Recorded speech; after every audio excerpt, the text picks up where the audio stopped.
asking for things. And I agree. So I'll point that out to them. Okay.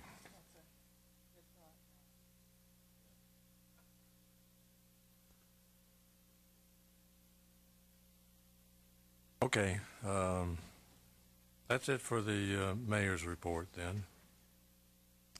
Next item is Citizens Forum. We have no one this evening. Oh, this is your chance to come in and say what you want to us. Anybody, any takers? Oh, there's one gentleman.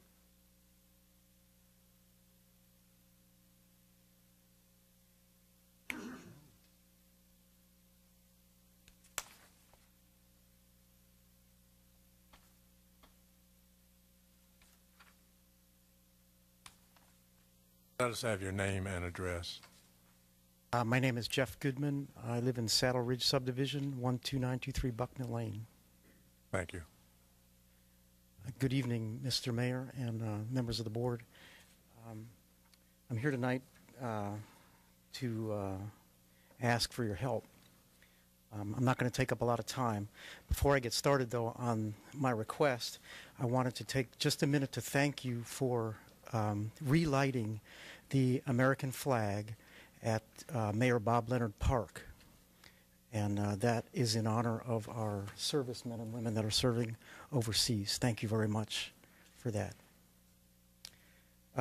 My request is relatively simple, and I have a handout. Can I pass these out? Sure.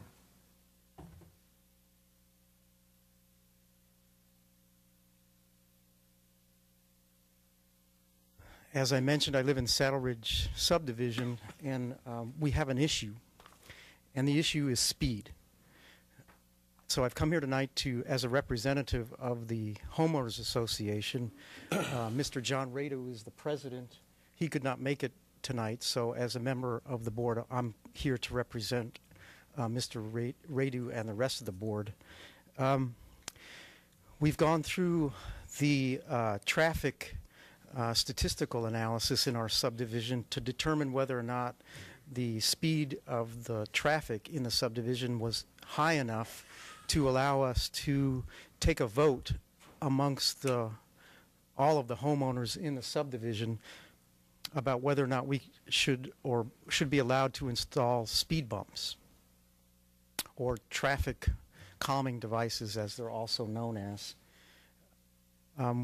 Based on the traffic study that was recently done, we were denied the privilege of taking a vote within our subdivision, and I believe that was based on the results of the statistical analysis of the traffic study, which showed that we were disqualified on a 1.5 mile per hour speed difference. That is, we were 1.5 miles per hour away from the threshold value, which would have allowed us to take a vote within our subdivision about whether or not we could install traffic calming devices. If you look on page 4 of the handout that I've given you, I've put in some pictures there of some recent mailbox strikes, which have essentially blasted the mailboxes to smithereens, as you can see in those photos. And these were not vehicles that were traveling at 20 or 25 miles per hour or even 30 miles per hour. These were vehicles that were traveling in excess of that in order to do that much damage. And so the request is pretty simple. We would like to ask the board once again if we could vote as a homeowners subdivision on whether or not we should install traffic calming devices. All I'm asking for tonight, and again I'm representing the Homeowners Association, if we could put to the vote of all of the homeowners in the subdivision about whether or not they would like to have these traffic calming devices. A simple yay or majority vote among the homeowners would suffice, and I think that's the way that the regulations work. The only other thing I have to say is that if you look at those mailbox pictures, those of us in the Homeowners Association board discussed this, and we would really hate to have to tell a parent that instead of one of those mailboxes being hit, that one of their children were hit, based on a 1.5 mile per hour difference between the statistical analysis that was done for the cars and what the threshold value is to allow such a vote to take place. Anyway, that's all I had for Would this it evening. require just a simple majority?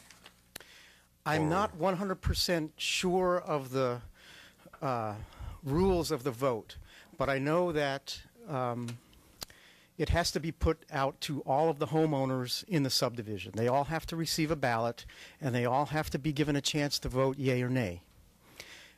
As to how the votes are counted, I'm not 100% sure. I think it's just a simple majority, but I'm not 100% sure on that. It may be that there has to be a minimum number of respondents to the vote, and then out of that, a simple majority. But I'm not 100% sure. Let me ask either Mr. Smith or Mr. Smoke to tell us what the situation is. Carol, do you want to update the board? We were requested some time ago by the Saddle Ridge Homeowners Association to perform a traffic study and determine whether or not traffic calming is warranted within Saddle Ridge Subdivision. Now, we've had this request many times over the years, and we typically just follow our policy as we did this time. The policy was established 2008, I believe, by the board, and that is what we follow. We performed a traffic study out there and determined that the 85th percentile speed, that is the speed at which 85% of the motorists are traveling under, was 33.4 and I think 33.6, 33.8 miles per hour. We typically look at this when we're doing these traffic studies. If the 85th percentile speed is below 10 miles per hour over the speed limit, in this case it would be 35 miles per hour. If it's below that, it does not qualify for traffic calming. Now, the reason for this is the simple fact that there's not a lot of, well, put it bluntly, bang for the buck. If people are traveling 45 miles per hour and they have to slow down considerably to go to 25 miles per hour to go over a speed hump, there's a pretty big change in their speed, and they are going to be more careful all the way down a hill or through an area. If they're going 33.4, 33.6 miles per hour, they're going to slow down a little bit, go across the hump, and within 200 feet, they're back up to 33.6 or whatever feels comfortable through that route. So we typically require that anything that we require a 10 mile per hour difference between the 85th percentile speed and the speed limit before we will recommend traffic calming. Now we have looked at Saddle Ridge in the past. It has been pretty consistent over the years at about 33.45 miles per hour going down the hill. And unfortunately, that is a little short of qualifying in our eyes for traffic calming. Well, can I respond to that, sir? Actually, the way I understand it is if we were to pass the test, then that would just give us the allowance to put it out for a vote. Now, remember that the speed limit in the subdivision is 25 miles an hour. So, and I'm not an expert in statistical analysis, but I do know that we're pushing the 35 mile an hour limit. I think you said we were up around 33. And, you know, there's a lot of variation in the world wherever you look. So, you know, to me, the speed limit is 25 miles an hour. People are pushing the 35 mile an hour limit. They're 1.5 miles per hour short of that. But we're also talking about, you know, SUVs that weigh 7,000 and 8,000 pounds. They don't have to be going 35 miles an hour. To look at the damage on page number 4. I ask you to do that again. And luckily, these are just brick mailboxes that are being hit. But sooner or later, it's going to be a child. And that's what we're trying to avoid.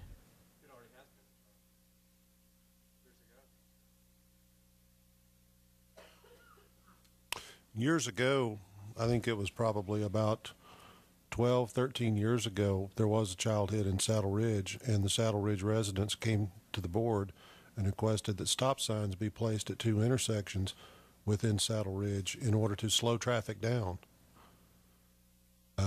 Now we get complaints because everybody runs those stop signs. Those stop signs were put in. Come to the podium. I was not. I didn't work here then. That was my predecessor. Come to the podium. But those stop signs were put in. They were actually put in over the objection of the town engineer at that time, who had researched everything and determined that it's really a bad idea to put in unwarranted stop signs. Now we hear complaints all the time from Saddle Ridge about people running those stop signs, which is exactly what the town engineer at that time had warned about. Doesn't that mean it just didn't work? Stop signs mean something else? Well, unfortunately, you are kind of looking at an engineering solution to an enforcement problem. We do not have a police force in the town of Farragut. Could I say this? Saddle Ridge is somewhat of a unique subject. There are a lot of hills in it. So, and one of the problem areas that we're talking about is coming down a rather steep hill. Understand that stop signs might work.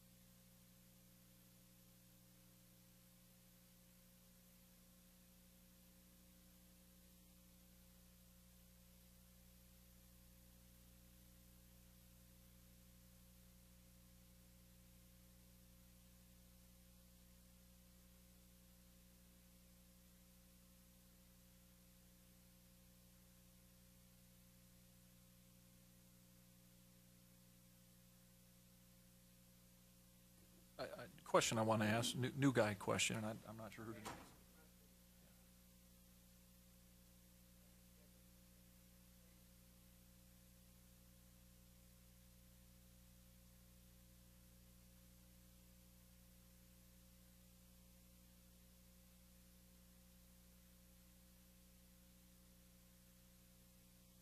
Well, the way our policy normally works, just following that, it would be the town that would be responsible for installation and payment for the speed humps. Mayor, can I make a suggestion or a comment maybe? Sure. I think what the gentleman is asking tonight is basically this is a town and a board policy is what this is. What they're asking is for the board to amend that policy, change the policy to circumvent the current way that things are done, which you are certainly able to do at any time you'd like to. I would recommend, though, if you want to do that, if you do think this is a good idea to do, that we could have a workshop at the next meeting, talk about it, go through the policy, explain all the ins and outs of it and what the benefits, pros and cons are, and then you can come back and vote on amending the policy, which would then in effect give them the same or not, depending on what the board chose at that time.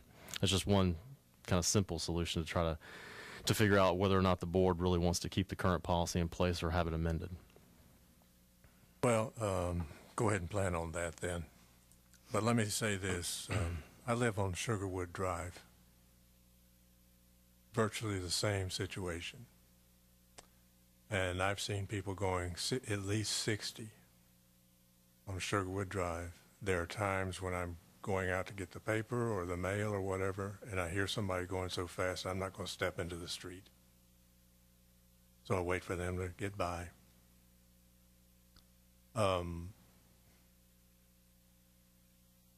And we don't have speed bumps, and we haven't. I think we did a study, didn't we? We did a study. The 85th percentile speed right there near your home, I believe, was about 42 miles per hour. And yes, it definitely qualifies for traffic calming. We advised the Sugarwood Homeowners Association that, the ball is pretty much in their court to form a traffic team, and we proceed on with the traffic calming policy.